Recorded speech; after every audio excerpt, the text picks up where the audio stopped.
Hello दोस्तों, कैसे हैं आप। दोस्तों, शिक्षा बढ़ती जुड़ी कोई भी अपडेट हो वो भी मैं आपके पास लाता हूँ, और जो आप कमेंट करते हैं उन पर भी वीडियो बनाता हूँ। तो आज आपके जो कमेंट हैं उनके ही रिप्लाई देने वाला हूँ।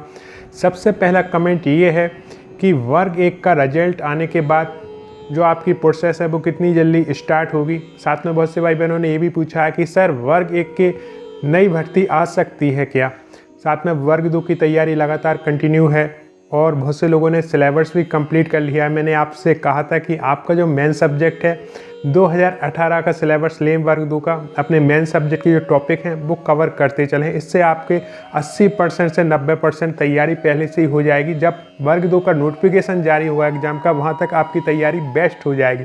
तो आप लगातार जारी रखे हुए हैं तैयारी। और ये कमेंट पढ़कर मुझे बहुत खुशी हुई दोस्तों, क्योंकि आप अपना समय का यूज कर रहे हैं और डेफिनेटली आपको लाभ मिलेगा। जिन्होंने भी अभी तक पढ़ाई शुरू नहीं की है वर्ग 2 की, प्लीज़ कर दें, क्योंकि आपके नोटिफिकेशन से लेकर एग्ज़ाम तक बहुत कम समय आपको मिलता है। यदि अभी से तैयारी करेंगे तो रिवीजन के लिए पर्याप्त समय आपको मिल जाएगा।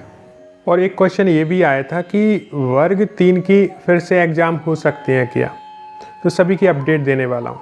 दोस्तों, अब जो शिक्षा भर्ती है वो 2 पार्टों में डिवाइड की गई है। एक आपकी पात्रता परीक्षा, एक आपकी भर्ती परीक्षा। कहा यह गया कि 2018 वर्ग 1 वर्ग 2 और 2020 वर्ग 3 में जो क्वालिफाइड हैं वो उन्हें आगे सिर्फ भर्ती परीक्षा ही देनी होगी, पात्रता परीक्षा उनके लिए नहीं है, क्योंकि जो उनकी मार्कशीट है वो लाइफ टाइम के लिए वैलिड कर दी गई। लेकिन जो वर्ग 1 और वर्ग 2 में फेल हो चुके हैं, खासकर 2018 में, या वर्ग 3 में फेल हो चुके हैं 2020 में, उनके लिए हर साल पात्रता परीक्षा होगी। ये जो है कहा गया है कि हर साल आपकी पात्रता परीक्षा होगी। भर्ती परीक्षा समय आने पर जितने भी पद खाली हैं उन हिसाब से कराई जाएगी। तो यहाँ पर वर्ग 3 की बात करें, वर्ग 1 और वर्ग 2 की बात करें, पात्रता परीक्षा आपकी कंडक्ट कराई जा सकती है हर साल। अब इसके अलावा वर्ग 1 की नई भर्ती परीक्षा आएगी कि नहीं आएगी।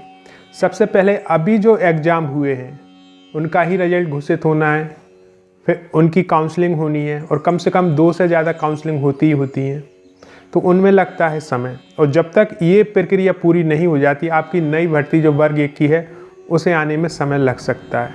कितना समय लगेगा ये गवर्नमेंट और एजुकेशन डिपार्टमेंट के ऊपर है कि किस हिसाब से वो जो है आगे की कार्रवाई जो प्रोसेस है वो कितने समय लेते हैं उसमें। 2018 से 2023 तक जो भर्ती अभी चल रही है उसमें बीच में कोविड आ गया था, इसलिए उसमें समय ज़्यादा लगा, क्योंकि 2019 और 20 कोविड के भेंट चढ़ गया था।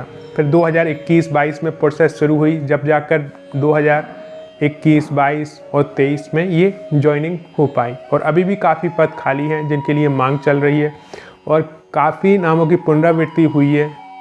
2018 की भर्ती की बात करें और 2020 जो वर्ग 3 की भर्ती की बात करें, उनमें तो लगातार मांग जारी है कि उन पदों पर जो है वेटिंग क्लियर की जाए, तो उसकी भी मांग करेंगे। इसके अलावा दोस्तों, आपका जो समय है वो बहुत ही महत्वपूर्ण है इस समय। तो मैं ये कहूँगा कि जितना ज़्यादा वर्ग 2 खासकर जो तैयारी कर रहे हैं, जितनी ज़्यादा आप अच्छे से तैयारी कर सकें करें दोस्तों, कहीं भी भटके नहीं। क्योंकि बहुत से कमेंट मेरे ऊपर ये आ जाते हैं कि सर ये परीक्षा हो भी पाएगी कि नहीं हो पाएगी, यदि गवर्नमेंट चेंज होती है या रिपीट होती है तो क्या फिर से ये एग्ज़ाम कराए जाएंगे। ऐसा कुछ भी नहीं है। कोई भी गवर्नमेंट आए वो वहीं से काम शुरू करती है जहाँ से पुरानी गवर्नमेंट ने छोड़ा है। चाहे गवर्नमेंट रिपीट हो तो भी वो काम कंटिन्यू होंगे, और गवर्नमेंट बदलती है तो अभी वो काम कंटिन्यू होंगे। तो ये अपने मन से संशय निकाल दें। और वर्ग 1 की काफ़ी कमेंट आए कि सर अभी तो रिजल्ट नहीं आया, यदि कुछ गवर्नमेंट आई तो क्या फिर से एग्ज़ाम करा से। ऐसा कुछ भी नहीं है, क्योंकि ये वो सवाल हैं जहां आप एक वर्ग 1 में शिक्षक बनने जा रहे हैं, वो आपने एग्ज़ाम दिए हैं, तो ये सवाल आपके मन में आने ही नहीं चाहिए, क्योंकि आप भी नियम पढ़े हो, आपने भी नोटिफिकेशन पढ़ा है, और एक वर्ग 1 की तैयारी की है, आपने मास्टर डिग्री हासिल की है, बीएड किया है, तो आपकी जो थिंकिंग होनी चाहिए वो बहुत ज़्यादा ग्रो होनी चाहिए। ऐसी होनी चाहिए कि यदि कहीं विसंगतियाँ भी हैं तो उन्हें पकड़ के सामने लाओ और कहो कि ये नियम है, आपने इस नियम में ये भूल की है, इसे सुधारो। ऐसा हुआ है। 2018 के जो कैंडिडेट हैं, चाहे वर्ग 1 की बात करूं, वर्ग 2 की बात करूं, रूल बुक है, उन्हें पूरी मुँह ज़बानी याद थी वो जब जाते थे धरना प्रदर्शन में, कोई भी अधिकारी उनसे मिलने आता था तो वो कौन सा नियम है, कहाँ पर क्या विसंगतियाँ हैं, प्रूफ के साथ उनके सामने रखते थे और अपनी बात कहते थे। तो उनकी बात सुनी जाती थी कि हाँ, जो सामने वाला है वो पूरा की पूरा नियम जान के आया है। और वो क्यों जान पाए? क्योंकि उनकी योग्यता उस लेवल की है।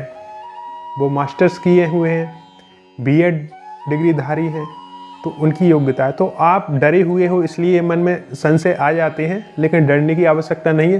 जो नियम है वो सभी पर लागू होता है और नियम अनुसार ही काम होता है। यदि नियम में कहीं विसंगतियां पाई जाती हैं तो बहुत से लोग विभाग को अपडेट करते हैं, यदि विभाग में नहीं सुनते हैं तो फिर न्यायालय की शरण में जाते हैं। जीत हमेशा स्टूडेंट की ही होती है, क्योंकि वो नियम अनुसार हर चीज़ को सामने रखते हैं।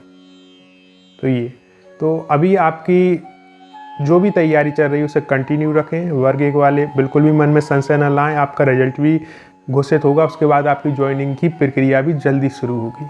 क्योंकि उधर चुनाव जो है लोकसभा के आ रहे हैं, तो कहा यह जा रहा है कि मार्च में जो है आचार संहिता लग सकती है। तो वो जो बीच का समय है उसमें आपको मांग करनी पड़ेगी, खासकर वर्ग 1 वालों को और वर्ग 2 वालों को भी, कि नोटिफिकेशन परीक्षा का जल्द से जल्द जारी करवाने में।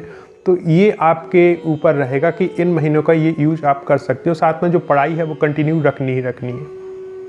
वर्ग 3 वाले हैं तो उनकी भी काउंसलिंग, उनकी वेटिंग जो है उनकी प्रोसेस भी लगातार जारी रहे, इस संबंध में भी जो है मांग करनी है।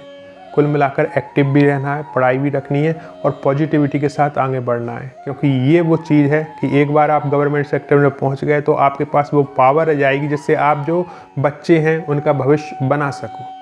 तो उस पावर तक पहुंचने के लिए आपको संघर्ष तो करना ही पड़ेगा। और मुझे यकीन है कि आप जैसे शिक्षक स्कूल में पहुंचेंगे तो बहुत से गरीब बच्चों का भला हो जाएगा। और वही मकसद मेरे इस चैनल का है। आपने देखा होगा कि कोई भी पेड प्रमोशन नहीं है, कोई भी मैं आपको नोट्स नहीं बेचे अभी तक, क्योंकि काफ़ी साल हो गए हैं मुझे।